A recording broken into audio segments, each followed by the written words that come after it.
बातमी वारीच्या संदर्भातील आहे। उद्या आषाढी एकादशी आहे आणि याच निमित्तानं पंढरपूरकडे येणारे सर्व रस्ते वारकऱ्यांच्या गर्दीने फुलून गेलेले आहेत। लाखो भाविक पंढरपुरात सध्या दाखल झालेत आणि आज सर्व संतांच्या पालख्या पंढरपुरामध्ये दाखल होतील। आजपासूनच विठू नामाच्या जयघोषाने अवघी पंढरी नगरी दुमदुमून गेली आहे।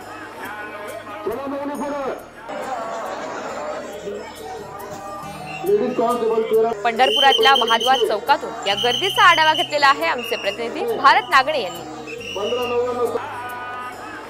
पंढरपूरमध्ये आषाढी एकादशीचा मुख्य सोहळा साजरा होतो आणि या सोहळ्यासाठी महाराष्ट्रातून लाखो भाविक आज पंढरपूरमध्ये दाखल झालेले आहे। आपण बघतो की या ठिकाणी मोठ्या प्रमाणामध्ये विठ्ठल दर्शनासाठी भाविक मोठ्या प्रमाणात संख्येने दाखल झालेले आहेत।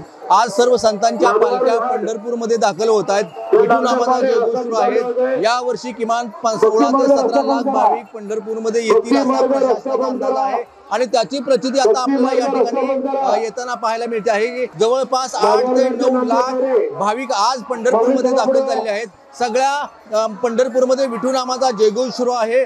एकच सगळा जल्लोष सुरू आहे, आनंद सुरू आहे। या ठिकाणी आपण बघतोय की विठ्ठल मंदिरामध्ये संत नामदेव पायरीचं दर्शन घेण्यासाठी मोठ्या संख्येने भाविक आता जमा झालेले आहेत। चंद्रभागेच्या तीरावर देखील मोठी गर्दी झालेली आहे। आपण बघतो की या ठिकाणी सगळे चार बाजूने येणारे रस्ते अक्षरशः गर्दीने फुलून गेलेले आहे। विठ्ठल नामाचा जयघोष सुरू आहे। एकूणच आज आषाढी यात्रेच्या निमित्ताने पंढरपूरमध्ये विठ्ठल नामाचा जयघोष असल्याचं आपल्याला पाहायला मिळत आहे। महाराष्ट्रातील सर्व बातम्यांचे विश्वासार्ह व्यासपीठ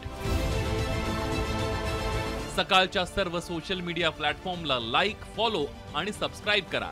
तसंच सर्व नोटिफिकेशनसाठी बेल आयकॉन प्रेस करायला विसरू नका।